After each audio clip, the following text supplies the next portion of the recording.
मेरे ਵੱਲੋਂ ਸਾਰਿਆਂ ਨੂੰ ਸਤਿ ਸ਼੍ਰੀ ਅਕਾਲ। ਅੱਜ ਅਸੀਂ 8ਵੀਂ ਕਲਾਸ ਦੀ ਕਵਿਤਾ ਗੁਲਾਬ ਦੀ ਫਸਲ ਪੜ੍ਹਾਂਗੇ। ਇਸ ਦੇ ਕਵੀ ਹਰਭਜਨ ਸਿੰਘ ਹੁੰਦਲ ਹਨ।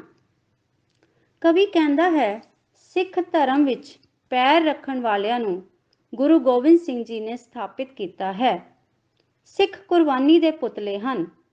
ਉਹਨਾਂ ਨੂੰ ਭਾਈ ਦੀਪ ਸਿੰਘ ਨੇ ਸਿਰ ਤਲੀ ਤੇ ਰੱਖ ਕੇ ਲੜਨਾ, ਗੁਰੂ ਅਰਜਨ ਦੇਵ ਜੀ ਨੇ ਤੱਤੀ ਤਵੀ ਉੱਤੇ ਬੈਠ ਕੇ ਰੱਬ ਦਾ ਭਾਣਾ ਮੰਨਣਾ ਤੇ ਭਾਈ ਮਤੀ ਦਾਸ ਜੀ ਨੇ ਆਰੇ ਹੇਠ ਸਰੀਰ ਨੂੰ ਚਿਰਾਉਂਦਿਆਂ ਜ਼ਿੰਦਗੀ ਦਾ ਆਨੰਦ ਲੈਣ ਦਾ ਸਬਕ ਦਿੱਤਾ ਹੈ।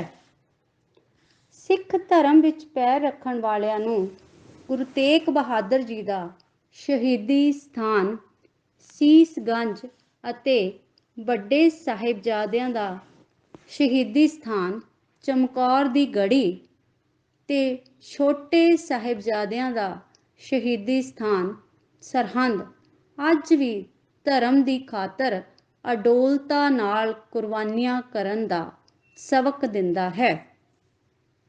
ਕਵੀ ਕਹਿੰਦਾ ਹੈ, 18ਵੀਂ ਸਦੀ ਵਿੱਚ ਸਿੱਖਾਂ ਨੂੰ ਖਤਮ ਕਰਨ ਲਈ ਮੀਰ ਮਨੂੰ ਨੇ ਫਸਲ ਵਾਂਗ ਵਾਢੀ ਆਰੰਭ ਕਰ ਦਿੱਤੀ, ਪਰ ਸਿੱਖਾਂ ਦੀ ਫਸਲ ਫਿਰ ਵੀ ਖਤਮ ਨਾ ਹੋਈ। ਉਹਨਾਂ ਦੇ ਹੌਸਲੇ ਬੁਲੰਦ ਸਨ।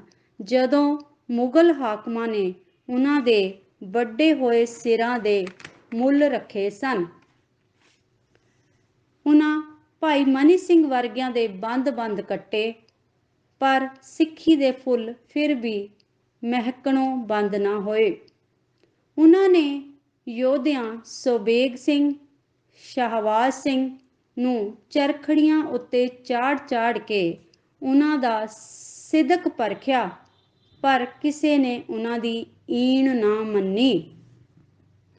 ਜ਼ੁਲਮੀ ਹਾਕਮਾਂ ਨੇ ਸਿੱਖ ਬੱਚਿਆਂ ਨੂੰ ਉਹਨਾਂ ਦੀਆਂ ਮਾਵਾਂ ਦੇ ਸਾਹਮਣੇ ਡੱਕਰੇ ਕਰਕੇ ਉਹਨਾਂ ਦੀਆਂ ਝੋਲੀਆਂ ਵਿੱਚ ਪਾਇਆ ਤੇ ਉਹਨਾਂ ਨੂੰ ਮਾਵਾਂ ਦੇ ਸਾਹਮਣੇ ਜ਼ਮੀਨ ਤੋਂ ਉੱਚਾ ਸੁੱਟ ਕੇ ਨੇਜ਼ਿਆਂ ਉੱਤੇ ਬੋਚ ਕੇ ਮਾਰਿਆ, ਪਰ ਸਿਦਕੀ ਮਾਵਾਂ ਫਿਰ ਵੀ ਨਹੀਂ ਘਬਰਾਈਆਂ।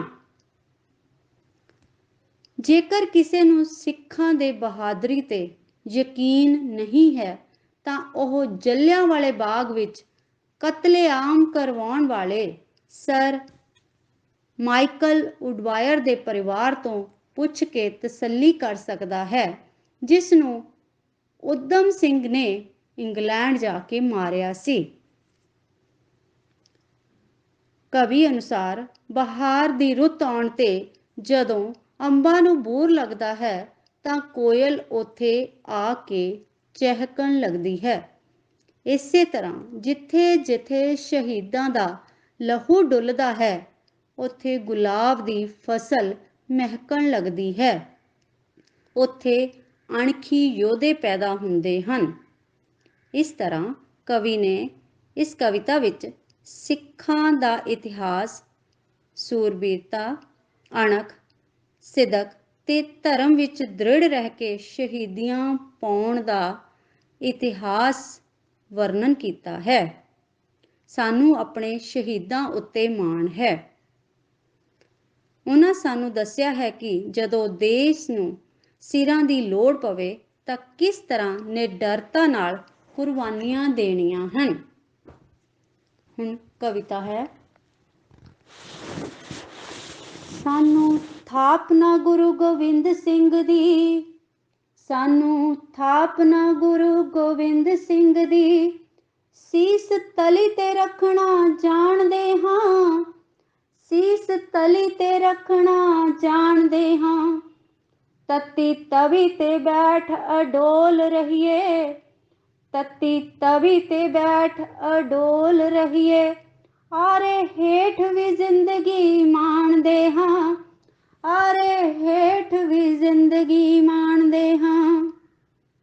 ਸੀਸਗੰਜ ਤੇ ਗੜੀ ਚਮਕੌਰ ਵਾਲੀ, ਸੀਸਗੰਜ ਤੇ ਗੜੀ ਚਮਕੌਰ ਵਾਲੀ, ਸਾਨੂੰ ਅੱਜ ਵੀ ਜੂਝਣਾ दसदे ने, सानू अज भी जूझना दसदे ने। जाके पुछ लो कंध सरहंद दी नू, जाके पुछ लो कंध सरहंद दी नू, बाल चिणे होए किद्दां हसदे ने, बाल चिणे होए किद्दां हसदे ने। मीर मन्नू ने, मीर मन्नू ने वाडियां लख पाइयां, मीर मन्नू ने वाडियां लख पाइयां, असी फिर भी खिले गुलजार वांगू, असी फिर भी खिड़े गुलजार वांगू। वड्डे सिरां दे सी जदों मुੱਲ पैंदे, होए हौसले साडे अगियार वांगू। वड्डे सिरां दे जदों सी मुੱਲ पैंदे, होए हौसले साडे अंगियार वांगू। बंद बंद भी कट के वेख चुके, बंद बंद भी कट के वेख चुके, फुल महकणों जरा ना बंद होए, फुल महकणों जरा ना बंद होए।